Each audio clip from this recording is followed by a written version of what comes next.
शिक्षा के जिज्ञासुओं नमस्कार। आपका स्वागत है डॉक्टर पवन शुक्ला एजुकेशनलिस्ट के यूट्यूब चैनल पर।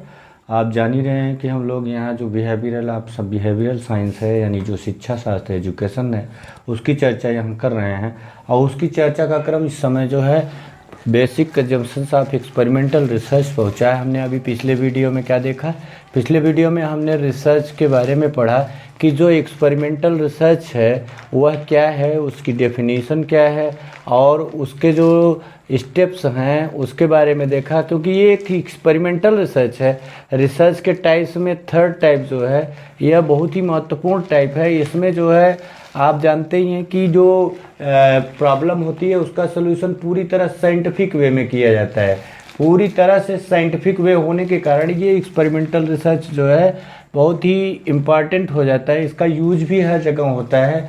और मतलब कहने का कि जो आप साइंस में देखते हैं कि साइंस कैसे कार्य कर रहा है, साइंस का जो कार्य करने का तरीका है, इसमें क्या है कि साइंस की ही तरह इसमें भी कुछ होता है। बेसिक चीज़ ये क्या है कि वो साइंस का ही रूल फॉलो करता है, लेकिन इसका प्रोसेस क्योंकि लागू होता है ह्यूमन साइंस में, जो मानविकी विज्ञान है, ह्यूमैनिटी साइंस है, उसमें लागू होता है। इसलिए इसमें टोटली वो बातें नहीं हो सकती हैं जो कि साइंस में होती हैं। फिर भी कोशिश की जाती है कि ये बिहेवियरल साइंस के संदर्भ में जो इसके एक्सपेरिमेंट होते हैं उसमें भी कुछ हद तक वैसे ही उपयोग किया जाए। तो इसमें जो बेसिक अजम्पशन है, इसका जो मूलभूत आधार है एक्सपेरिमेंटल रिसर्च का, वह आधार जो जॉन स्टुअर्ट मिल के द्वारा दिया गया इन 1873। John Stuart Mill provided A definition of for this principle the law of single variable which is the basic assumption of ER, which is the basic assumption of ER, यानी educational research. अरे experimental research का जो basic assumption है वह उसका जो principal था उसके संदर्भ में था कि उसमें the law of single variable था, जिसमें द मेथड ऑफ डिफरेंस का जो इसके 5 कैनन्स, उन्होंने 5 रूल्स ही स्टेटेड। 5 रूल्स आर कैनन्स, वे जो थे 5 नियम बताए थे उसके। ही स्टेटेड 5 रूल्स आर कैनन्स। यहाँ पर उन्होंने 5 नियम बताए थे कि 5 नियम या 5 जो सूत्र हैं कौन कौन से हैं। उसमें उन्होंने फर्स्ट रूल कहा कि method of agreement. What is the method of agreement? जो सहमति का जो आपसी जो एक ढंग से एग्रीमेंट हो जाता है, आप जानते हैं समझौते का सिद्धांत है।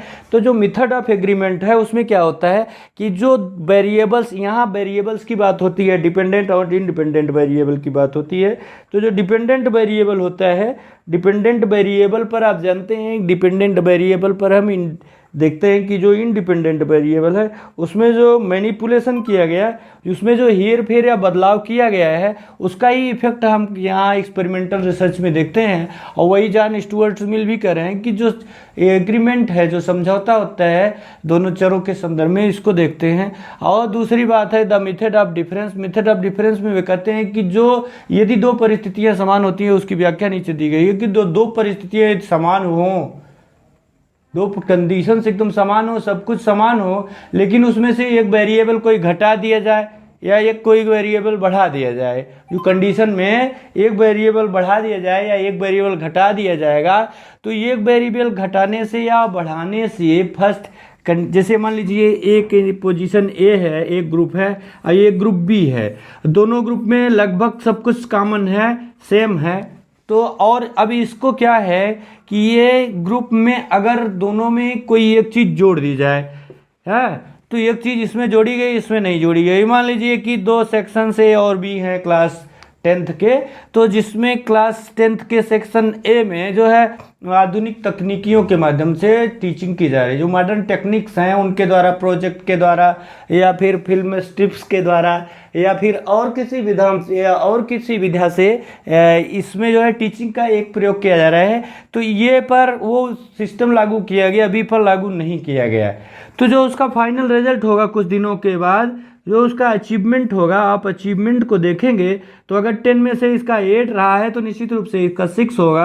और जो 2 का डिफरेंस आया अचीवमेंट में, या उसमें जो विधि का प्रयोग हुआ उसके कारण हुआ, यही रूल वो स्थापित करते हैं मेथड ऑफ डिफरेंस में, वही बताया जाता है जो अंतर का नियम है।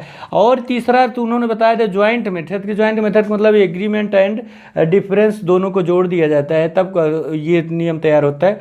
द मेथड ऑफ रेसिड्यूज की बात है कि उसमें कुछ चीज़ें निकाल देती है जो चरों के नियंत्रण के संदर्भ में हम बात करेंगे रेसिड्यू का। और द मेथड ऑफ जो है ये कौन सा है, तो मेथड ऑफ जो है कनकमिटमेंट वेरिएशंस की बात है। कनकमिटमेंट वेरिएशन की जो वेरिएशंस हो रहे हैं दोनों ग्रुपे में, उन वेरिएशंस के संदर्भ में बात की जाएगी कि किस प्रकार से हम उन वेरिएशंस को कम कर सकते हैं या मेंटेन कर सकते हैं। उसको कम करने के लिए हम क्या कर सकते हैं, इसकी बात होगी कि किस तरह से जो इसमें वेरिएशंस हो रहे हैं, जिसमें जो है किस तरह से विचलन हो रहा है, यानी एक के कारण दूसरा या दूसरे के कारण पहला जो घट बढ़ रहा है। तो ये मेथड ऑफ कनकोरियंस जो क्या है वो एक कनकमिटमेंट वेरिएशंस को हम देख सकते हैं। तो ये नियम पहले हो रहे जो प्रयोगों का विकल्प बनाने की दिशा में प्रदान करते हैं आपको, और जो प्रयोग होने जा रहा है उस प्रयोग की एक दिशा देते हैं। तो पहले से ही क्योंकि प्रयोग है, एक्सपेरिमेंट है, एक्सपेरिमेंट के लिए पहले ही डिजाइन तैयार कर ली जाती है कन्फर्मली, उस पर फुल वर्क डिजाइन में ही कर लिया जाता है कि कैसे कार्य करना है, किस प्रकार से होगा। तो उस ये पांचों रूल्स जो दिए गए हैं मिल्स के द्वारा, जो 1 2 3 4 5 जो हैं, ये पांचों जो है डिजाइन के लिए और एक्सपेरिमेंट जब होने लगता है तो उसको आगे बढ़ाने के लिए डायरेक्शन प्रदान करते हैं। तो इस जो उनका लॉ ऑफ सिंगल वेरिएबल जिस पर ये बेसिक अजम्पशन इसका है, इसका बेसिक अजम्पशन यही है कि अजम्पशन ना कह करके आप अजम्पशन कह लें तब भी चलेगा, क्योंकि ये the law of single variance is the basic assumption of experimental research.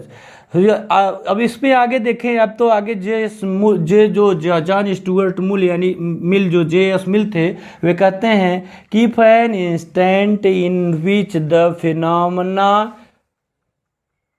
Under investigation occurs, यदि कहते हैं कि an instance in which the phenomena under investigation occurs and an instance in which it does not आकर, कहते हैं कि एक परिस्थिति है जिसमें कोई प्रत्यय आता है द फिनोमेना, जिसमें अंडर इन्वेस्टिगेशन, जिसमें कि आप इन्वेस्ट कर रहे हैं, in which phenomena under investigation occurs and in instant in which it does not occurs, as we example you that told A group and B group in which plus teaching methods of modern techniques used in group A but not in group B.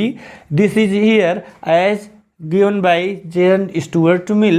If an instant in which the phenomenon under investigation occurs and in instant in which the it does not occur, यानी एक में होता है दूसरे में नहीं होता है, have every circumstances in common, और लेकिन उनमें जो दोनों ग्रुप है, दोनों समूह है, उनमें बाकी सब परिधियाँ, सब कुछ जो कुछ चाहिए उसके एलिमेंट्स सब कॉमन है, उभयनिष्ठ है, सेम वन, सबके एक जैसे हैं।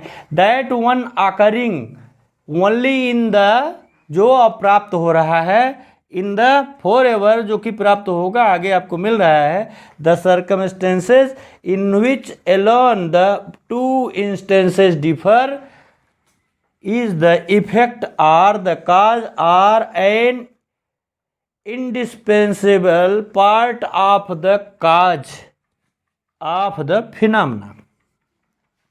तो इसमें क्या कहा जा रहा है मिल के द्वारा, यही कहा जा रहा है कि ये दो परिस्थितियां समान हों और दोनों में सभी तत्व लगभग समान हों, और उन दो तत्वों में से कोई एक, जैसे उदाहरण आपको बताया वही चीज़ यहाँ भी है कि जिसमें एक ग्रुप में कुछ चीज़ अलग जोड़ दी जाती है लेकिन उसे दूसरे ग्रुप में नहीं जोड़ी जाती है, सब कुछ समान होना है, उसमें लगभग सब चीज़ें समान हैं।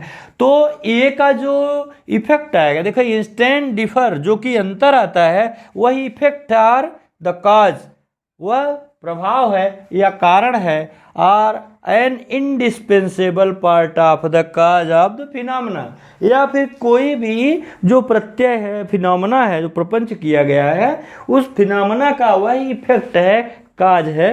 तो जो एक्सपेरिमेंटल रिसर्च है, आप एक्सपेरिमेंटल रिसर्च का बेस यही है कि दो समूह हों या उसमें कुछ जोड़ दिया जाए, कुछ घटा दिया जाए और दोनों की सभी परिस्थितियां लगभग समान हों, तो यदि उसके बावजूद में दोनों में कोई अंतर पाया जाता है तो वह जोड़े या घटाए गए तत्व, एलिमेंट, इफेक्ट का इफेक्ट होता है। जो कुछ भी आप जोड़ते हैं, जो कुछ भी आप उसमें जोड़ते हैं, वह उस जोड़े गए या जो कुछ भी आप घटाते हैं दोनों में से एक में, उस घटाने का इफेक्ट होता है। जैसा कि मैंने आपको पहले ही बताया कि ये भी ग्रुप दोनों हैं, उनमें एक जो मॉडर्न टेक्निक्स के द्वारा टीचिंग का मेथड यूज किया जा रहा है ए में, और बी में वो यूज नहीं किया जा रहा है। आफ्टर फ्यू डेज आप 30 days ये test was taken and in 10 marks totals 8 marks obtained by A group and B group obtained 6 marks. So the difference of 8 and 6 is 2. This 2 is cause of this additional teaching method.